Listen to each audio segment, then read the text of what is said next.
What's going on, golf addicts? Welcome to Tour Junkies After Dark, presented by DraftKings. I am David Barnett. This is Pat Perry over here, over there. We are the Tour Junkies, ready to talk the Tour Championship 2020 from Eastlake Golf Club, right down the street from us in Atlanta, Georgia. The top 30 players ending the season are here for the Tour Championship for the $15 million first place prize. Absolutely nuts. And then guess what? The new PGA Tour season starts the very next week for the Safeway Open. U.S. Open 2 weeks from now. It's going to be big stuff. We're excited. We're going to talk mainly sportsbook tonight. We just did our podcast. We're going to talk sportsbook because I think that's where there's a lot of opportunity for you to capitalize on what DK Sportsbook has to offer for the Tour Championship. Pat, why don't you get us started with the course? Tell everybody what they need to know about this lovely Donald Ross design, which you and I have both had the privilege of playing. Yes, I've played it once before, actually 2 weeks after the Tour Championship, and a few years ago, and it was playing very difficult. And as you can imagine from my game, it was a total show. But anyway, on to the course. I can definitely imagine that. Right, it's very easy to imagine. Yeah, and I wasn't hitting my driver good that week, which, as you know, I can tend to hit my driver pretty well, I hit fairways. Yeah. But when you don't hit fairways at Eastlake Golf Club, you are in big trouble with the rough that's out there. This is a par 70 playing almost 7,400 yards. As you mentioned, you got 30 players this week, no cut. Bermuda greens, they're going to run extremely quick. Usually, as you see with Donald Ross designs, they kind of slope sort of front to back, and then they have these huge runoffs as far as off the green into this Bermuda rough, which is very difficult to scramble out of. So I think that's important. These guys, if they miss the greens, which are quite small, they are going to have to scramble their butts off to do well this week. You've got, like pure zoysia fairways. So if you hit the fairway, you're good. And you've got to hit the fairway this week. You hear a lot of players talk about that because off the greens, especially in that second cut or off the fairways, it is extremely difficult. And if you're going to give yourself a good shot at scoring on this golf course, you need to hit the fairway. In order to give yourself a good look at hitting it into these greens, you got to be below the hole. You got to hit your spots in the right areas. So you can't do that out of thick rough off the fairways. So again, if you listen to these guys, they talk about how important it is to hit the fairways this week. There's only 2 par 5s. Both are reachable. I think one is more reachable, number 6, by almost any player. But the 18th hole, which they finish on, is going to be, more for your bombers. They're going to be able to reach that if they hit it good off the tee. Other than that, I think this is going to be a very difficult test for the guys this week.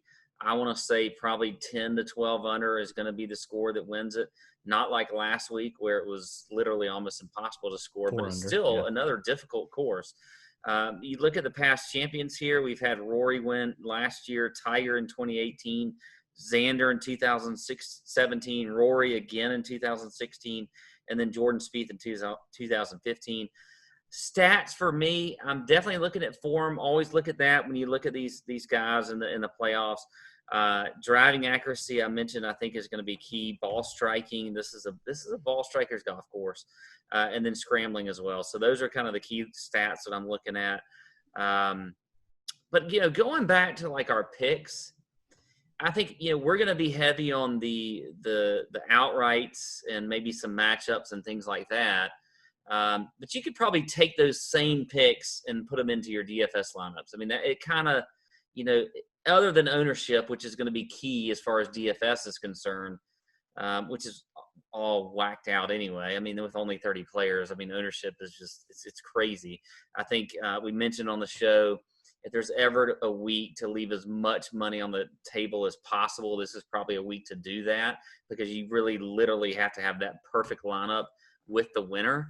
But for me, I'm dialing it back. I'm definitely not playing a whole lot of DFS, but I am gonna. I think there's some good opportunity from a betting standpoint this week. Yeah, you definitely run the risk of a lot of duplicate lineups, spending all the salary cap in DFS.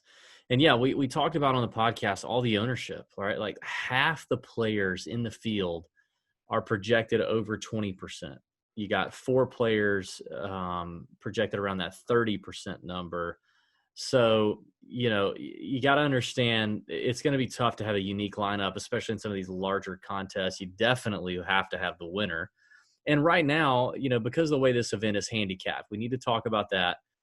Based on their standing in the FedEx Cup is how they're going to start the golf tournament. So Dustin Johnson is going to start at 10 under, John Rahm at 8, Justin Thomas at 7, Webb Simpson at 6, Colin Morikawa at 5 under, a group at 4 under, a group at 3 under, 2 under, and 1 under, and even for T26 to 30. That's where players will start. So it's kind of a handicapped event. And in DraftKings, as soon as they tee off on Thursday, they will be getting those finish points, those bonus finish points. So DJ is going to be getting his full credit as if he's winning the golf tournament as soon as he tees off. Now, we saw this last year. Justin Thomas came in number 1. He lost the lead real quick. He coughed those 2 strokes up real quick.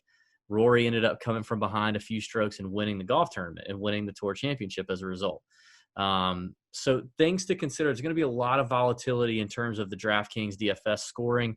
Things to know is that these guys this is a very unique event, the only event like it in the world that I know of in terms of PGA Tour, European Tour play, where they literally start the tournament, ahead of each other or grouped like that. So I believe, if you look at implied odds to win, I think DJ and Rahm both starting at 10 under and then Rahm in second place at 8 under are heavy favorites to win this golf tournament. So it is very likely that either DJ or Rahm, who are your heavy favorites, and also come in probably in the hottest form, which, you don't – sometimes there are a couple of names in this field that are here because of earlier season performance and good form. Of late, they've sucked. Sung J M, Mark Leishman, Cam Smith, just names that are in here that are here because they had such a great beginning of the year but have sucked since the restart and are not in good form right now.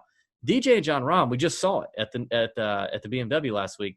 They seem to be the 2 hottest players on the planet right now. Yeah. So odds are one of those 2 guys is going to win. It just is what it is. Now, Justin Thomas, former world number 1 a bunch of times, great player. Webb Simpson, incredible player. Those guys have a shot too. I think that would be like tier 2. And then after that, it's going to be really tough to come from that far behind and win this golf tournament. So, yeah.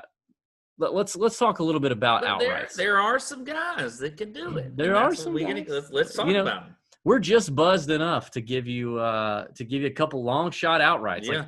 Let's talk about the longest shot, Pat. The longest shot coming from the farthest back of DJ at 10 under to win the golf tournament.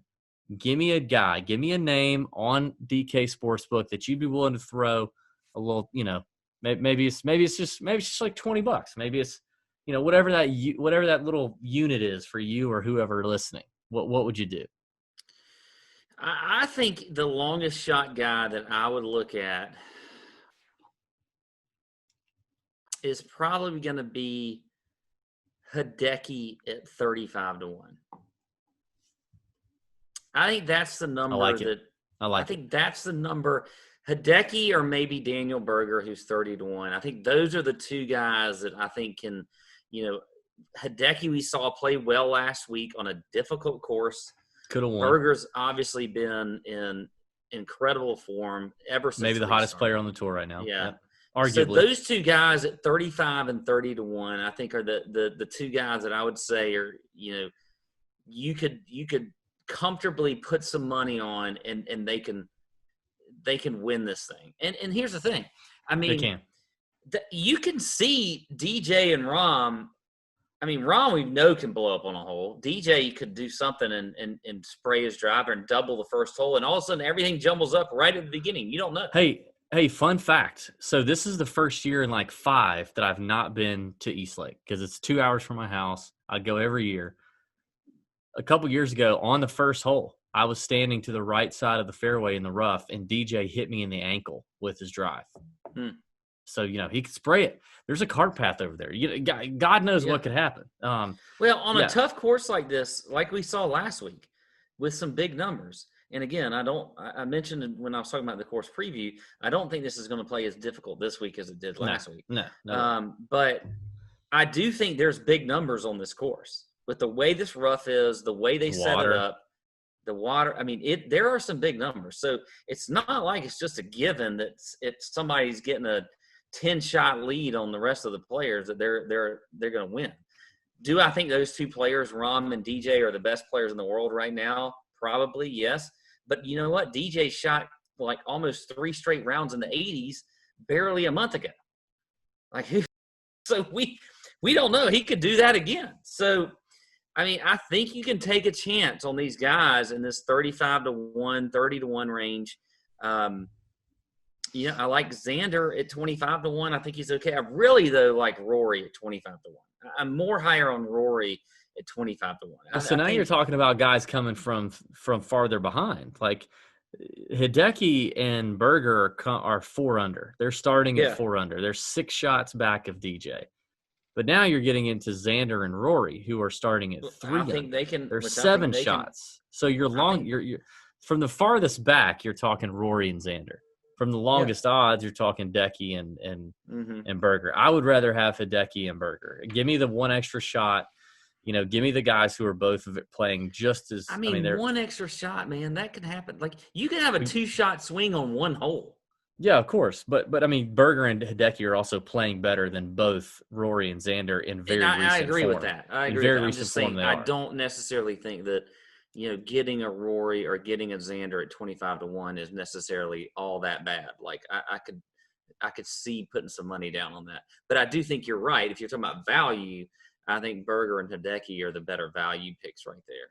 And obviously, Rory announced this past week that his wife and he are expecting. They're expecting any day their first child. That he's been kind of distracted. Take that with a grain of salt. He did play well at the Northern Trust, and he came back and won this event last year, but not from 7 shots behind. I like the Hideki and Berger plays for sure. I think right there, the only other one I'll add at 4 under is Harris English. So he's 6 shots back as well. Harris has been playing extremely well since the restart, as consistent as anybody on the PGA Tour. He's a Georgia boy, hadn't played in the Tour Championship since 2015, but he's played East Lake a ton. Very familiar with this course, and I feel like it suits him pretty well when you look at it on paper. But he's he's starting in the same position as Hideki and Berger, 6 shots back of DJ, but he's twice their odds. He's 70-1 to win. So, Vegas obviously doesn't believe, or DK Sportsbook obviously doesn't believe in the win equity of Harris English, which I get, over Hideki, over Berger. Hideki, by the way, fantastic record at East Lake. I think 3 top 10s in the last 4 years and 2 top 5s. Great record at East Lake. So, I think the smarter play is definitely Hideki or Berger.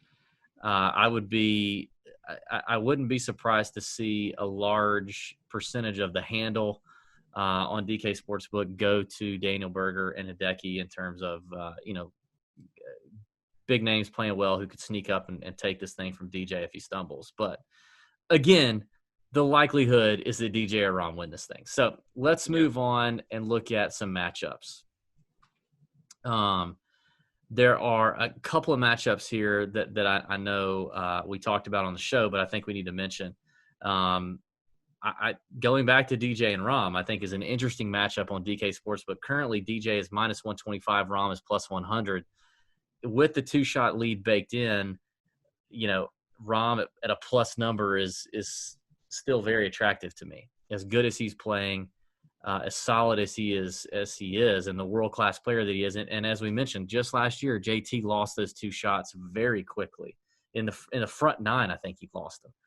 So it can happen. And to get a world-class player coming off a win, hungry for that 15 mil, John Rahm at +100 on that matchup is interesting to me. And then I can't believe I'm saying it because it feels very weird to say. Mackenzie Hughes as a favorite over Cameron Champ at minus 125.